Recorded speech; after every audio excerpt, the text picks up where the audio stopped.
In the vast and intricate world of Middle-earth, few characters embody the essence of evil as completely as Sauron, the Dark Lord who sought to bend all of creation to his will. However, to reduce Sauron to a mere villain is to overlook the profound complexity that J.R.R. Tolkien imbued in him. Sauron is not simply a force of darkness, but a character with a deeply woven history, a being whose many names and identities reflect the layers of his persona and the evolution of his ambition and malevolence. Understanding Sauron requires a journey into the depths of his psyche, tracing his path from the virtuous beginnings as Mairon through his corruption and transformation into Sauron, and finally to the myriad of identities he assumed as he sought to dominate Middle-earth. The exploration of Sauron's many faces is more than just a recounting of his names. It is a study of his character's progression, a reflection of his inner conflicts, desires, and ultimate downfall. Each name Sauron bears throughout Tolkien's legendarium is a window into a different aspect of his identity. Each title, a symbol of the power and terror he wielded. From the early days of the First Age, when he was a servant of the Valar, to the later eras where he became the embodiment of darkness in Middle-earth, Sauron's evolution is a testament to the rich and complex world Tolkien created. This video aims to delve deep into this character, unraveling the layers of Sauron's identity and shedding light on the profound impact he had on the world of Middle-earth. By the end of this exploration, you may find yourself viewing Sauron not just as a dark overlord, but as a tragic figure whose descent into evil was both inevitable and deeply rooted in his very nature. Long before the name Sauron became synonymous with terror and domination, he was known as Mairon, a Maya of great virtue and remarkable talent. The Maiar were powerful spirits, lesser Ainur, who served the Valar in the creation and maintenance of the world. Among them, Mairon was particularly notable for his skills in craftsmanship, order, and design. He served Ole the Smith, one of the Valar, who was the master of all crafts and the creator of the dwarves. Under Ole's guidance, Mairon honed his abilities, becoming a master of the physical world's secrets, particularly those involving the shaping of matter and the ordering of the physical world. His name, Mairon, meaning the admirable or the excellent, was a testament to his skills and the respect he commanded among the other Maiar and Valar. Mairon's early identity was characterized by a desire for order and perfection, traits that, while initially virtuous, eventually became the seeds of his downfall. His obsession with order grew, and he began to see the flaws and imperfections in the world as something that needed to be eradicated. This desire for control and perfection made him vulnerable to the influence of Melkor, the most powerful of the Valar, who had already turned against the other Valar in his quest for absolute power. Melkor, later known as Morgoth, recognized in Mairon a potential ally, someone who could be swayed by the promise of power and the ability to impose his vision of order on the world. The corruption of Mairon was not immediate, but a gradual process, as he was seduced by Melkor's promises. At first, Mairon may have believed that Melkor's goals aligned with his own, a desire to bring order to the world, to perfect it according to their will. However, as he fell further under Melkor's influence, Mairon's perspective shifted. He began to believe that the only way to achieve true order was through absolute control, and that this control could only be achieved through power, domination, and fear. It was at this point that Mairon truly began to lose his original identity, and the name Sauron, meaning the abhorred or the detestable, became more fitting. This transformation marked the beginning of a long and tragic fall from grace, as Mairon, the virtuous servant of Allah, became Sauron, the Dark Lord who would bring untold suffering and destruction to Middle-earth.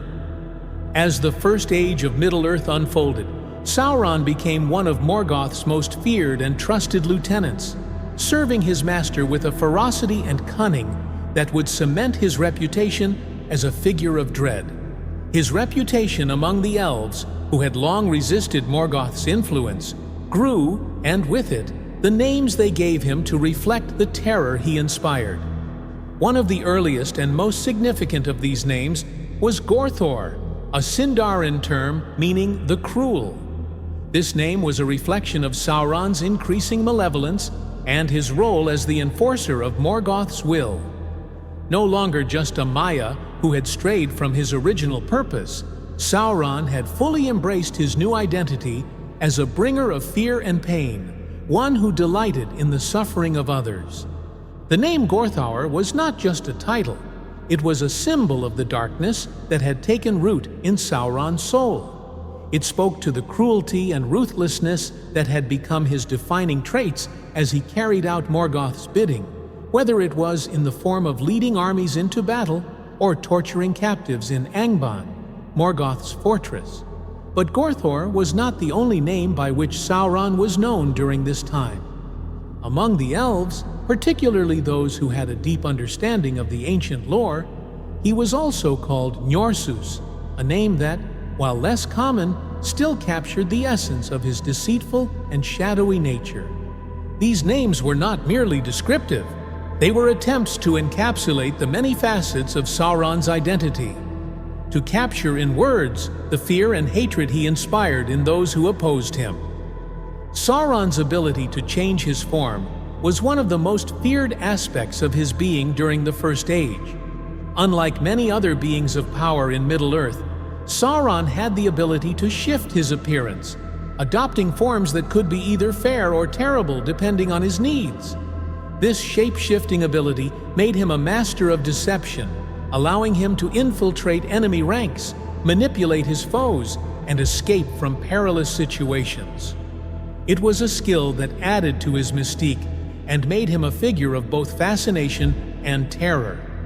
The various names attributed to him by the elves and other peoples of Middle-earth were attempts to capture the essence of this ever-changing, ever-threatening entity.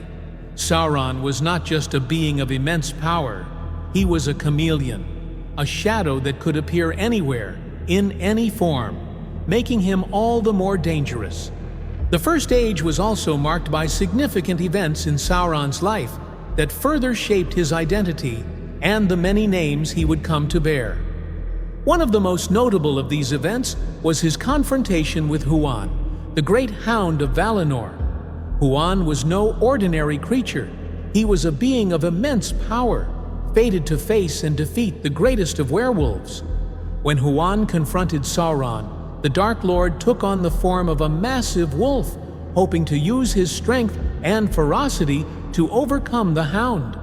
However, Huan's power proved too great, and Sauron was defeated in a battle that showcased both his power and his vulnerability. Forced to flee, Sauron transformed into a vampire, a form that allowed him to escape, but also marked him with a sense of humiliation and defeat. This battle with Huan was a turning point for Sauron. It not only demonstrated his shape-shifting abilities, but also revealed that despite his immense power, he was not invincible. The defeat forced Sauron to retreat and reconsider his strategies, and it added to the lore surrounding him. Now, Sauron was not just associated with one form, but many, each more terrifying than the last. His ability to take on different shapes made him a figure of fear and mystery, a being who could never be fully anticipated or understood.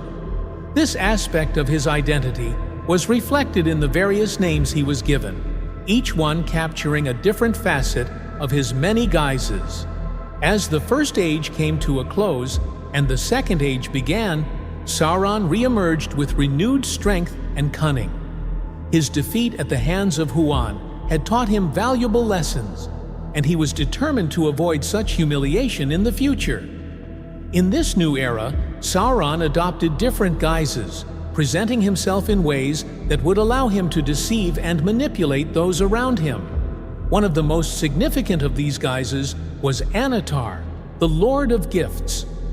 Under this identity, Sauron approached the elves with an offer of knowledge, presenting himself as a fair and wise figure who sought only to share his expertise in the art of ringcraft.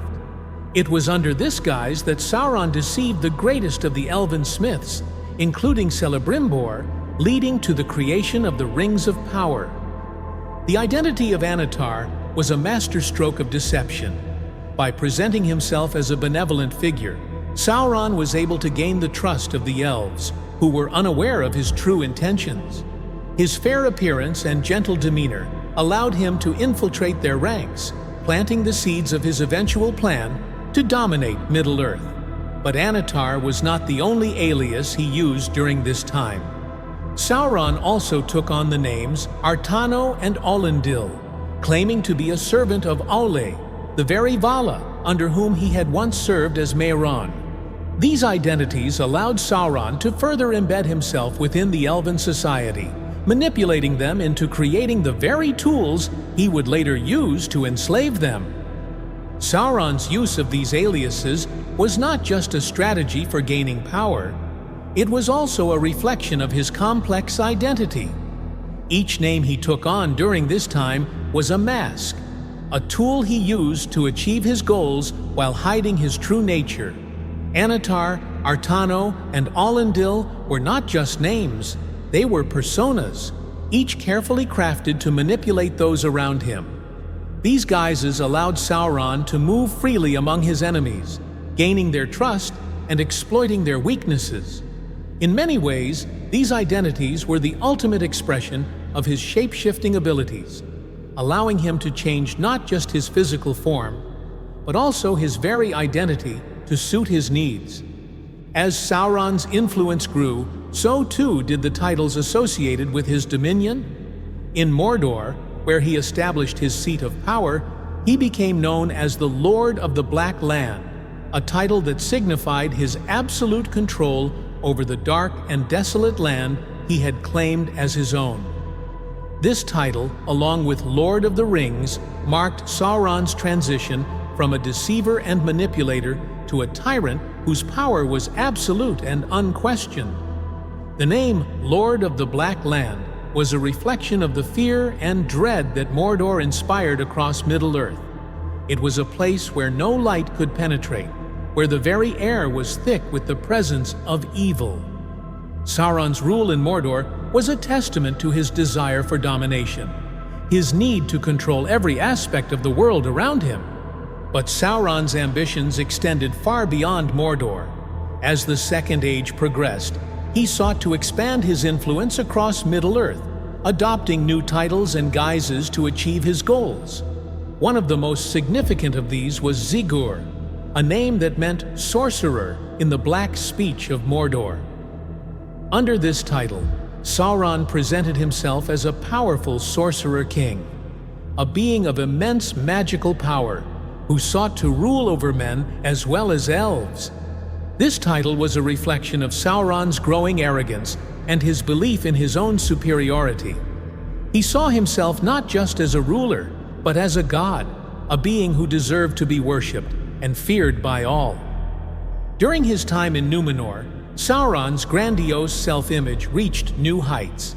He adopted the title Tar Mehron, meaning King of Kings, a name that signified his desire to be seen as the supreme ruler of all. In Numenor, Sauron's manipulation of the people and their king, Ar-Pharazôn, was a masterclass in deceit and corruption.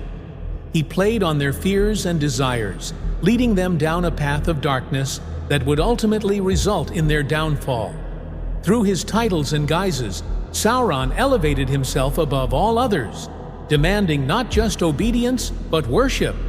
He sought to be revered as a god among men, a being of unparalleled power and majesty. Sauron's manipulation of Numenor was one of his most cunning and devastating acts.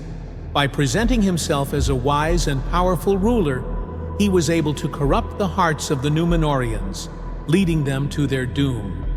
The titles he assumed during this time were not just symbols of his power.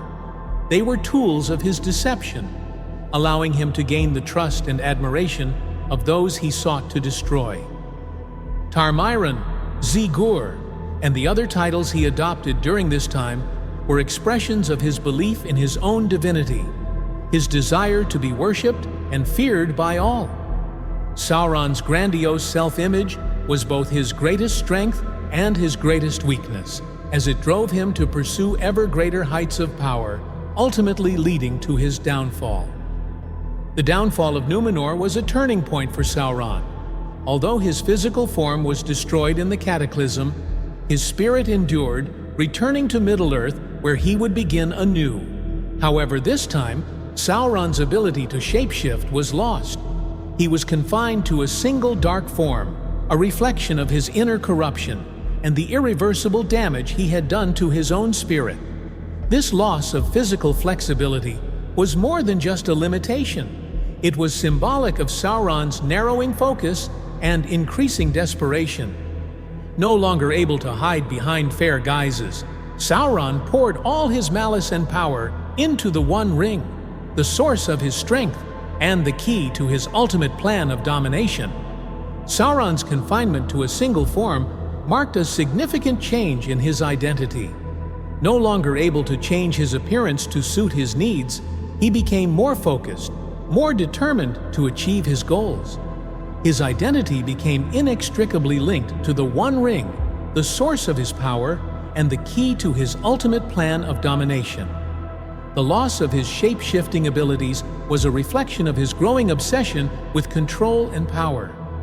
Sauron was no longer the cunning deceiver who could adopt any guise. He was now a being of pure malevolence, a dark lord whose every thought and action was focused on the conquest of Middle-earth. Sauron's story is one of transformation, from the virtuous Mairon to the malevolent Sauron, from a being of light and order to a dark lord whose very name inspires fear and dread. His many names and identities are a reflection of his complex personality, his ambitions, and his ultimate downfall. Each name, each title, is a piece of the puzzle that makes up the character of Sauron, a being whose influence and power shaped the history of Middle-earth. Understanding Sauron's many faces is key to understanding the rich and complex world that Tolkien created, a world where even the darkest of characters has a story worth exploring. The downfall of Numenor was a cataclysmic event, not just for the island kingdom itself, but for Sauron as well.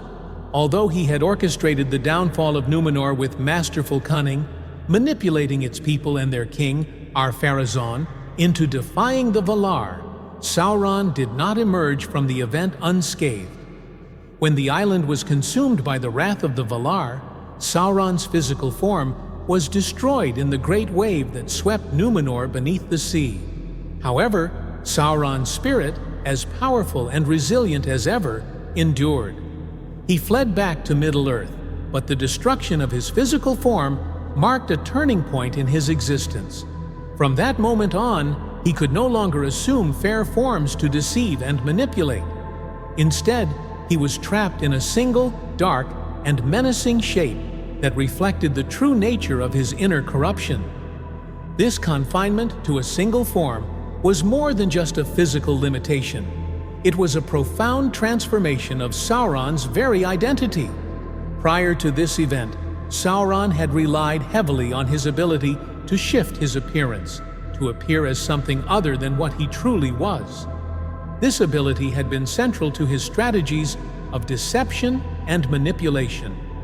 Whether as Anatar, the fair and wise Lord of Gifts, or as Artano, the trusted ally of the elves, Sauron had used his shape-shifting abilities to infiltrate the hearts and minds of those he sought to control. But now, deprived of this ability, Sauron's strategies had to evolve. No longer able to hide behind a mask of beauty or wisdom, he became a more direct and overt figure of fear and domination. The loss of his shape-shifting abilities also symbolized a deeper transformation within Sauron's character. As he became confined to a single dark form, his identity became increasingly tied to the One Ring, the greatest of his creations and the vessel of his power. The ring which he had forged in the fires of Mount Doom to control the other rings of power became the embodiment of his will and malice. With his physical form now limited, Sauron poured all of his remaining strength and essence into the ring, making it not just a tool of domination, but a part of himself. In many ways, Sauron's loss of shape-shifting marked the point at which he became inseparable from the ring, his existence and power bound to it inextricably. This new form of Sauron was one of pure darkness, a shadowy and menacing presence that could no longer hide its true nature. His very appearance was a reflection of the inner corruption that had consumed him over millennia. A being who had once been fair and admirable, now reduced to a terrifying specter of malice and power. This transformation also signaled a shift in Sauron's tactics. Where once he had relied on subtlety and deception, now he sought to rule through sheer force and fear. Mordor became the heart of his power, a land of shadow and flame, where he gathered his armies of orcs, trolls, and other creatures of darkness. The Eye of Sauron, a symbol of his unyielding will and relentless pursuit of dominion, became the most potent representation of his new identity, a figure who was ever watchful, ever searching for the means to regain his full strength and complete his conquest of Middle-earth. As Sauron's influence grew in the Third Age, his presence became more elusive, yet no less menacing. Unlike in the Second Age, when he had openly ruled as the Dark Lord of Mordor, in the Third Age, Sauron adopted a different approach. He began to be known as the Shadow in the East, a name that encapsulated the growing fear and uncertainty that surrounded his return. This name was more than just a title. It was a reflection of Sauron's new strategy of spreading his influence indirectly, through fear, corruption, and manipulation. The Shadow was not a physical presence that could be easily confronted or defeated. It was a pervasive force, an ever-present threat that loomed over the lands of Middle-earth, particularly in the regions of Rhovanion and Mordor. The title of Shadow also spoke to Sauron's understanding of the psychology of fear. He knew that a visible enemy could be fought, but a shadowy, unseen threat was far more terrifying. By remaining hidden, Sauron allowed rumors and fears to grow unchecked, creating an atmosphere of dread that paralyzed his enemies and made them more susceptible to his influence. This was particularly effective in the lands of the East and South, where Sauron had long maintained strongholds and followers. The peoples of these regions, who had once worshipped him as a god, now lived in fear of his return, believing that the Shadow would one day reclaim them and bring about a new age of darkness. In the fortress of Dol Guldur, Sauron assumed the title of Necromancer, a name that evoked both his mastery of dark magic and his ability to manipulate life and death. Under this guise, Sauron hid his true identity, deceiving even the wise into believing that he was a lesser evil, a mere sorcerer dabbling in dark arts, rather than the Dark Lord himself. The name Necromancer was carefully chosen to obscure Sauron's true nature and to keep his enemies guessing about the true extent of his power. It allowed him to bide his time, slowly regathering his strength and rebuilding his armies while the rest of Middle-earth remained unaware of the full scale of the threat he posed. The Necromancer was more than just a disguise. It was a manifestation of Sauron's increasing focus on death and decay as tools of his dominion. Through his dark arts, Sauron sought to enslave the dead, raising spirits and wraiths to do his bidding. This was a new dimension of his power, one that further deepened the fear he inspired. The fortress of Dol Guldur became a place of horror, where the living dared not tread, and where the dead were bound to Sauron's will. The name Necromancer thus reflected Sauron's evolution into a figure who was not just a ruler of the living, but a master of the dead as well, a being who sought to extend his control beyond life itself. As the events of The Lord of the Rings unfolded, Sauron's presence became more palpable, even though he never physically appeared in the story. His influence was felt in every corner of Middle-earth, and his many titles during this period reflected the different ways in which he was perceived by those who opposed him. Among these titles were the Dark Lord, the Black One, and the Nameless, each of which encapsulated the fear and dread he inspired. These titles were not just names. They were symbols of the power and influence Sauron wielded, even from a distance. They spoke to the terror that gripped the hearts of those who knew of his existence, a terror that was made all the more potent by the fact that Sauron was no longer a visible enemy, but a pervasive, unseen force. However, it was the eye that became Sauron's most iconic symbol during this time. The Eye of Sauron was more than just a name. It was the very embodiment of his will and presence. The eye represented Sauron's unyielding watchfulness, his all-consuming desire to control and dominate. It was a symbol of his relentless pursuit of power, a reminder that he was always watching, always searching for the means to regain his full strength and complete his conquest of Middle-earth. The eye was a constant presence, visible to those who dared to gaze upon it from afar, yet always just out of reach. It was a symbol of the fear that Sauron instilled in his enemies, a fear that was made all the more potent by the fact that the eye could see all, but could not be confronted directly. The Eye of Sauron became the most potent representation of his new identity, a figure who was ever watchful, ever searching, and ever present. It was a manifestation of his power and malice, a symbol that inspired terror across Middle-earth. The eye was not just a representation of Sauron's physical presence, it was a symbol of his unyielding will and his desire to control every aspect of the world. Even without a physical form, Sauron's power and presence were felt through the eye, a constant reminder that his influence extended far beyond his physical reach. As the Ringwraiths, Sauron's most trusted servants, spread across Middle-earth in search of the One Ring, the Eye of Sauron became the driving force behind their actions. The Ringwraiths, who were once kings of men, had been utterly corrupted by Sauron's power, their wills entirely subjugated to his. They were bound to the ring and, by extension, to Sauron himself. The Eye of Sauron directed their every move, guiding them in their quest to recover the ring and bring it back to their master. The Eye's influence was pervasive, extending even to the minds of those who carried the ring, such as Frodo Baggins.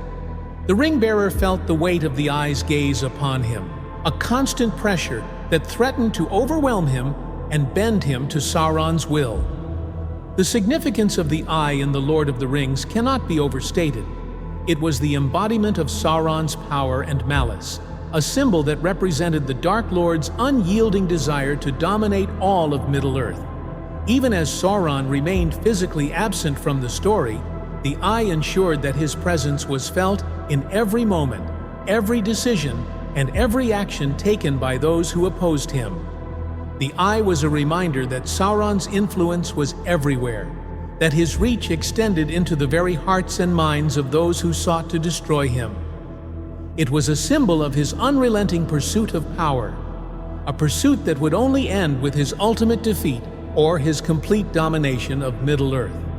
In the end, the destruction of the One Ring marked the final defeat of Sauron. With the ring's destruction, Sauron's power was broken, and his spirit was cast into the void, never to rise again. The Eye of Sauron, once a symbol of unyielding power and control, was extinguished, and the shadow that had loomed over Middle-earth for so long was lifted. The many names and titles that Sauron had borne throughout the ages were now consigned to history, as the Dark Lord himself was reduced to nothing more than a memory, a cautionary tale of the dangers of unchecked ambition and the corrupting influence of power. Sauron's many names and identities reveal a character of incredible depth and complexity, far beyond the simple image of a Dark Lord. Each name reflects a different aspect of his personality, his ambitions, and his evolution over thousands of years. Through these identities, Tolkien crafted a villain who is as much a part of the fabric of Middle-earth as the heroes who opposed him. Sauron is not just a figure of darkness and evil. He is a character who embodies the tragedy of power corrupted, the fall from grace, and the relentless pursuit of control at any cost. His journey from Mehron to Sauron, from the admirable to the abhorred, is a story of ambition, corruption, and ultimate downfall, a cautionary tale that resonates throughout Tolkien's work. The legacy of Sauron's many names is a testament to the richness of Tolkien's world-building. Each name, each title, is a piece of a larger puzzle, a glimpse into the complex psyche of a character who is as fascinating as he is terrifying. Sauron's story is not just one of darkness. It is a story of transformation, of the loss of innocence, and of the corrupting power of unchecked ambition. In understanding Sauron's many guises, we gain a deeper appreciation for the world of Middle-earth and the characters who inhabit it. Even as Sauron's power was ultimately broken, the legacy of his many identities endures, a reminder of the enduring struggle between light and darkness, between the desire for power and the responsibility that comes with it. As we conclude this exploration of Sauron's many names and identities, it is important to reflect on the richness of Tolkien's world-building. Each name, each title, is a piece of a larger puzzle, a glimpse into the complex psyche of a character who is as fascinating as he is terrifying. Sauron's story is not just one of darkness. It is a story of transformation, of the loss of innocence, and of the corrupting power of unchecked ambition. In understanding Sauron's many guises, we gain a deeper appreciation for the world of Middle-earth and the characters who inhabit it. Sauron's journey, from his early days as Mehron to his final form as the Eye, is a story that resonates with the themes of power, corruption, and the consequences of choices, both good and evil, that are at the heart of Tolkien's legendarium. Sauron's story serves as a powerful reminder of the dangers of unchecked ambition and the corrupting influence of power. His journey from Mehron to Sauron, from the admirable to the abhorred, is a cautionary tale that speaks to the dark side of human nature and the lengths to which one can go in the pursuit of control and domination. In the end, Sauron's many names and identities are a reflection of his complex and tragic character, a character who, despite his many guises, was ultimately defined by his insatiable desire for power and his willingness to sacrifice everything, including his own soul, to achieve it. As we conclude this exploration of Sauron's many names and identities, it is important to reflect on the richness of Tolkien's world-building. Each name, each title, is a piece of a larger puzzle, a glimpse into the complex psyche of a character who is as fascinating as he is terrifying. Sauron's story is not just one of darkness. It is a story of transformation, of the loss of innocence, and of the corrupting power of unchecked ambition. In understanding Sauron's many guises, we gain a deeper appreciation for the world of Middle-earth and the characters who inhabit it. So, the next time you dive into Tolkien's epic tales, take a moment to consider the many layers of Sauron, the Dark Lord whose shadow looms large over the history of Middle-earth. Don't forget to like, subscribe, and join us for more deep dives into the rich lore of Tolkien's world.